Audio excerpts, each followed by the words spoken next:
और सबक शुरू हुए। मैं तुम्हें 1 घंटे के 10 सेंट दूंगा। 1956 की सैलरी के हिसाब से भी 10 सेंट हर घंटे की सैलरी से कम थे। माइकल और मैं सुबह 8 बजे उसके डैडी से मिले। वे पहले से ही बिजी थे और उनके पास 1 घंटे से भी ज्यादा का काम मौजूद था। जब मैं उनके साधारण छोटे और साफ घर के सामने पहुंचा तो मैंने देखा कि उनका कंस्ट्रक्शन सुपरवाइजर अपने पिकअप ट्रक में वहां से जा रहे थे। माइक मुझे दरवाजे पर ही मिल गया। डैडी अभी फोन पर हैं और उन्होंने कहा है कि हम लोग पीछे के एरिया में उनका इंतजार करें। माइक ने दरवाजा खोलते हुए कहा। जब मैंने उसके पुराने घर की दहलीज के अंदर कदम रखा तो लकड़ी के पुराने फर्श की चरमराहट सुनाई दी। दरवाजे के अंदर सस्ती सी चटाई थी। चटाई वहां इसलिए रखी गई थी ताकि फर्श पर पड़े अनगिनत पैरों के निशानों को छुपाया जा सके। हालांकि वो साफ थी, पर यह साफ दिखता था कि वो पुरानी हो गई थी और उसे बदल देना चाहिए। जब मैं लिविंग रूम में घुसा तो वहां मेरा दम घुटने लगा था। वहां पुराने फर्नीचर की बू आ रही थी और इसमें कोई शक नहीं है कि उस फर्नीचर को म्यूजियम में होना चाहिए था।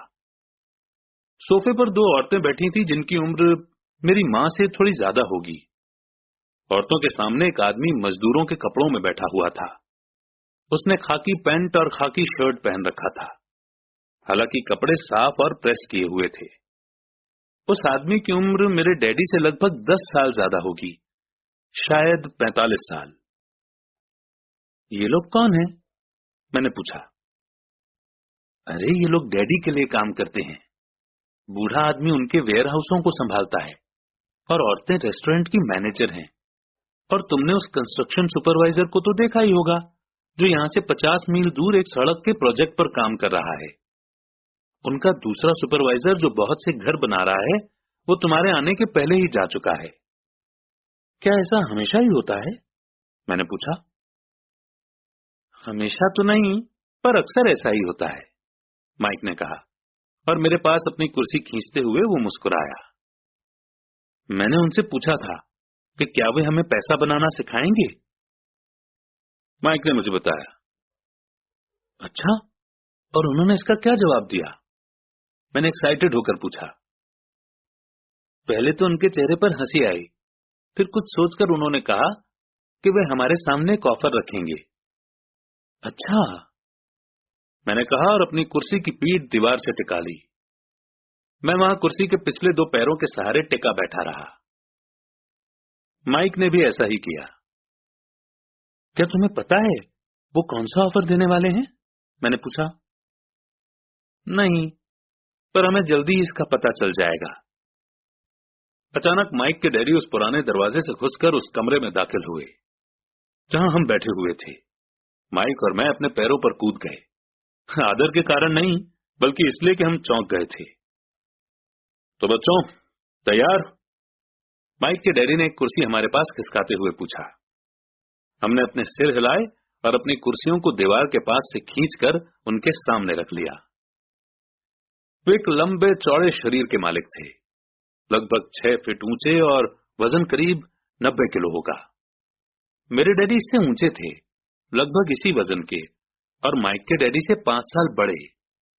वे लगभग एक जैसे ही थे, हालांकि दोनों एक ही प्रजाति के नहीं थे। हो सकता है कि उनकी एनर्जी एक सी हो।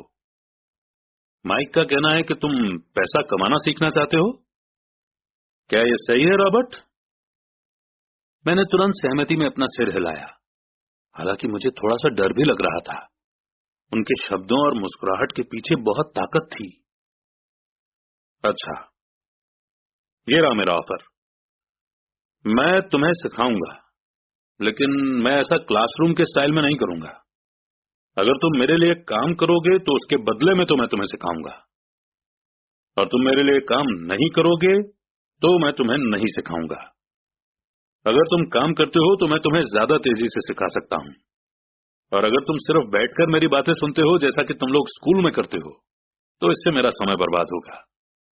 ये मेरा ऑफर है, इसे या तो मान लो या फिर वापस लौट जाओ। क्या मैं पहले आपसे एक सवाल कर सकता हूं?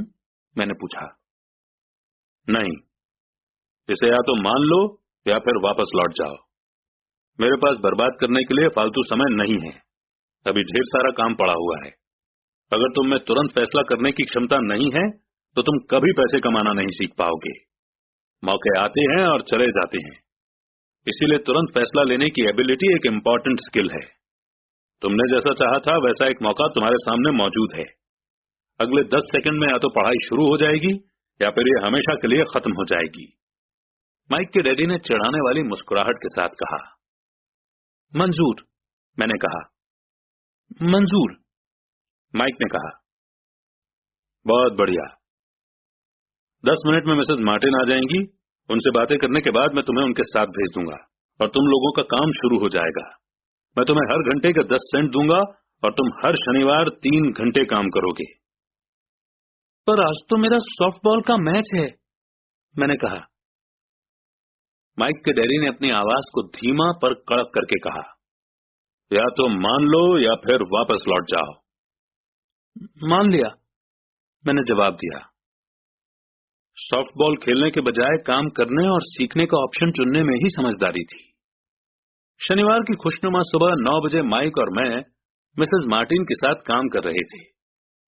वे एक दयालु और सब्र वाली औरत थीं। वे हमेशा कहा करती थीं कि माइक और मुझे देखकर उन्हें अपने दोनों बच्चों की याद आ जाती है जो अब बड़े हो गए थे और दूर चले गए थे। हालांकि वे दयालु थी, पर वे कड़ी मेहनत में विश्वास करती थी और इसलिए वे हमेशा काम करती रहती थी। वे बहुत कड़क मैनेजर थी। हम 3 घंटे तक डब्बों को शेल्फ पर से उतारते थे, उनकी धूल साफ करते थे और फिर उन्हें वापस वहीं पर रख देते थे। ये बड़ी मेहनत का काम था और बोरियत भरा भी। माइक के डैडी को मैं अपना अमीर डैडी कहता हूं। उनके पास इस तरह के 9 सुपरमार्केट थे जहां पार्किंग के लिए बहुत सी जगह थी। पड़ोस के जनरल स्टोर जहां लोग दूध, ब्रेड, बटर और सिगरेट जैसी चीजें खरीदते हैं। समस्या ये थी कि हवाई में एयर कंडीशनिंग नहीं थी और गर्मी के कारण स्टोर्स अपना दरवाजा बंद नहीं कर सकते थे। स्टोर के दोनों ओर दरवाजों को पूरा खुला रखा जाता था ताकि सड़क और पार्किंग की जगह सामने दिखती रहे। जब भी कोई कार पार्किंग में आती थी तो उसके साथ धूल का गुबार भी आता था जो स्टोर में घुसकर डिब्बों पर जम जाता था। इसीलिए हम लोगों की नौकरी तभी तक चलती जब तक कि एयर कंडीशनिंग नहीं हो जाती, क्योंकि उसके बाद दुकान के डिब्बों में धूल नहीं जमती और ना ही हमें उन्हें साफ करने के लिए नौकरी पर रखा जा सकता था। 3 हफ्तों तक माइक और मैं मिसेस मार्टिन के पास जाकर 3 घंटे तक काम करते रहे। दोपहर तक हमारा काम खत्म हो जाता था और वो हम में से हर एक के हाथ में 3 छोटे सिक्के डाल देती थी। उस समय 50 के दशक में भी 9 साल की उम्र में 30 सेंट कमाने में कोई खास खुशी नहीं होती थी। तब कॉमिक्स की कीमत 10 सेंट हुआ करती थी, इसीलिए मैं अपनी कमाई को कॉमिक्स पर खर्च कर देता था और घर लौट जाता था। चौथे हफ्ते के बुधवार तक मैंने काम छोड़ने का मन बना लिया था। मैं सिर्फ इसलिए काम करने को तैयार हुआ था क्योंकि मैं माइक के डैडी से पैसा कमाना सीखना चाहता था। इसलिए मैं 10 सेंट हर घंटे की गुलामी कर रहा था। और सबसे बड़ी बात तो यह थी कि उस पहले शनिवार के बाद से मैंने माइक के डैडी को देखा तक नहीं था। मैं काम छोड़ रहा हूं, मैंने लंच के समय माइक से कहा। स्कूल लंच बड़ा निराशा से भरा हुआ था। स्कूल भी बोरिंग था और अब तो मेरे पास शनिवार भी नहीं थे जिनका मैं इंतजार कर सकूं। पर 30 सेंट के कारण मुझे धक्का पहुंचा था। इस बार माइक मुस्कुराया। तुम किस बात पर हंस रहे हो? मैंने गुस्से और चिढ़ते हुए पूछा। डैडी ने कहा था कि ऐसा ही होगा। उन्होंने कहा था कि जब तुम काम छोड़ने का फैसला कर लो तब वे तुमसे मिलना चाहेंगे। क्या? मैंने गुस्से में पूछा। क्या वो मेरे बोर हो जाने का इंतजार कर रहे थे? कुछ कुछ, माइक ने कहा। मेरे डैडी जरा अलग किस्म के हैं। उनका सिखाने का तरीका तुम्हारे डैडी के पढ़ाने के तरीके से बिल्कुल अलग है। तुम्हारे मम्मी डैडी बहुत बातें करते हैं, दूसरी तरफ मेरे डैडी बहुत कम बोलते हैं।